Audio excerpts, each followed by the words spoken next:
Hey there, everyone. I'm meteorologist Hannah Fink, and we're going to be talking about this potentially impactful winter storm that is going to be moving through the southeast. Now, here locally, we are not expecting any winter weather. This is mainly going to be a rain event for us. But what comes in behind that front could be concerning. So we're going to start off right away talking about our weekend forecast. So here's a look at your weekend outlook for our Saturday. It's going to be cloudy and unsettled overall. Rain is becoming more widespread, especially late in the day and into Saturday night. Highs will be in the 60s, so this is all rain locally during the day. It may be wet at times, but temperatures stay well above freezing, so we are not going to see winter weather. Then on Sunday, rain continues as that surface low moves through the region with widespread rain for much of the day. Highs fall into the upper 50s and lower 60s. Then the much colder air rushes in late Sunday night as a strong cold front pushes through. So by Sunday evening, winter weather becomes possible mainly for southeast Mississippi and interior southwest Alabama. Not here locally for the Fox 10 viewing area because precipitation should end before temperatures even drop enough for wintry impacts. Now we're going to look at our models. This is the Euro model. So this has been the more consistent solutions as we've gone on the last couple of days. The Euro shows a surface low developing near the Gulf Coast and lifting northeast across Alabama on Sunday. Ahead of that system, warm and moist Gulf air surged northward, bringing widespread rain to much of the region, including the Fox 10 viewing area. As the warm Gulf moisture overruns cooler air at the surface, as the warm Gulf moisture overruns cooler air at the surface, rain becomes more widespread. The Euro keeps surface temperatures warm enough for rain across most of South Alabama and the Florida Panhandle through the majority of this event. Where things change is on the northwest side of the system as the low passes and cold air pours southward Sunday night. The Euro introduces a brief window where temperatures cool quickly enough for wintry precipitation before the moisture exits. This mainly impacts southeast Mississippi and interior southwest Alabama, where colder air arrives while some moisture is still in place. In this scenario, light freezing rain or rain-ice mix is possible. Accumulation remains light, but glazing could still cause minor impacts to the areas of southeast Mississippi and interior southwest Alabama. Further south and east, including most of the Fox 10 viewing area, the Euro dries precipitation out before temperatures drop enough for wintry weather, keeping impacts limited locally for our area. Now, the next model we're going to look at is the GFS model. This one tells a very similar overall story, but is slightly more aggressive with the cold air. While there are small differences in the exact track of the system, both models agree that strong cold air surge in quickly behind this cold front moving through.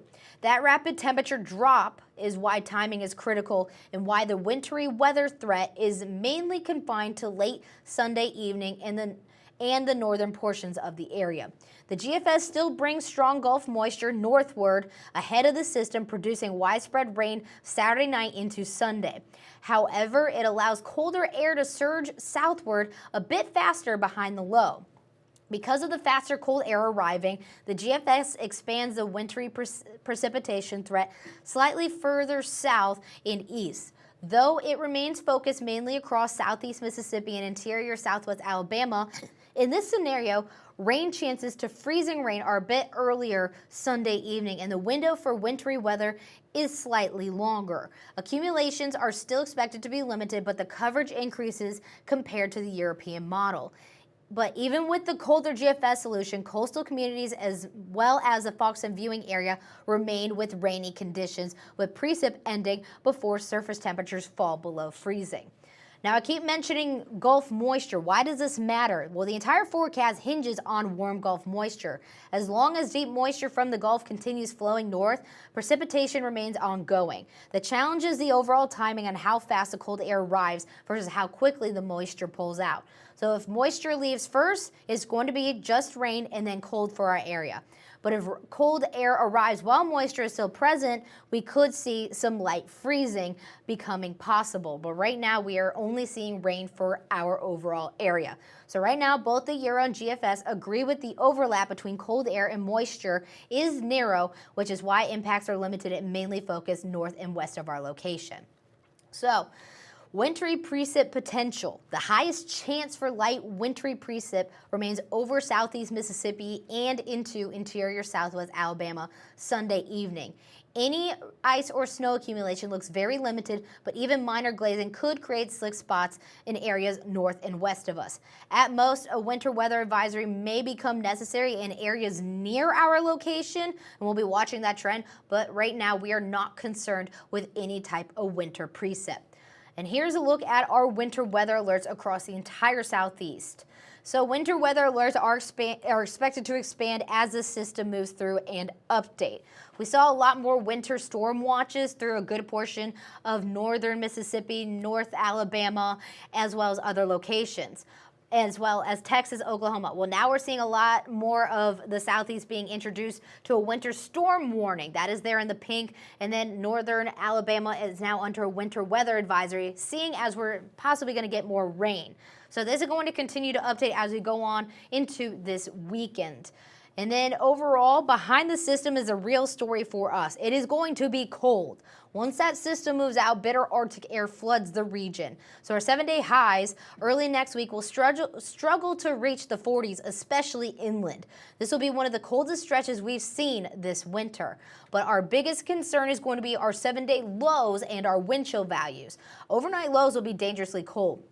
Sunday night, upper teens inland and mid to upper 20s near the coastline. Then Monday night, mid to upper teens inland and low to mid 20s near the coast. When you factor in those strong northerly winds we just mentioned, the wind chill could drop into single digits inland and into the teens closer to the coastline. As you can see, starting on Monday, our lows are going to be below freezing from Monday through Friday. And our wind gusts will be out of the north behind the front, and this will add to the danger and create hazardous marine conditions as well from Sunday through Monday. So it is just best to make sure you remember the 4 Ps, and also the National Weather Service is hinting at the potential for, with these added on conditions, that we could see a combination of extreme cold watches or warnings or cold weather advisories. These may be needed Sunday night as well as Monday night, and here's the criteria for the cold criteria. An extreme cold watch or warning will be issued if temperatures or wind chill values in our inland areas are 10 degrees or lower, and then near the coastline 15 degrees or lower. So I mentioned the 4 Ps. With the 4 Ps, you need to remember people, pets, pipes, as well as your plants. For people, limit time outdoors and dress in layers and check on those vulnerable to the cold. For your pets, bring them inside and protect your livestock. Remember, if you can feel it, they can feel it as well. For your pipes, protect or cover them, and make sure you wrap and drip them, especially if you're in our more inland areas. And for plants, protect them by covering them or bringing them inside. So what are we tracking in our 7-day forecast? Well, it's going to be mild and warm for the last 4 days of this week. Rain chances really start to get introduced on Saturday and Sunday. Rainy conditions with temperatures in the mid-60s. Then that front moves through, bringing in colder air for our Monday and Tuesday, where we struggle to even make it to 50 degrees. So make sure you keep that rain gear on hand for this weekend. And going into next week, you're going to want to make sure you bundle up and protect the 4 Ps. We're going to keep you updated here at Fox 10. Make sure you stay up to date with us during the Fox 10 news throughout the day, as well as on our Fox 10 weather app. Thank you so much for watching Next Weather, and we'll see you next time.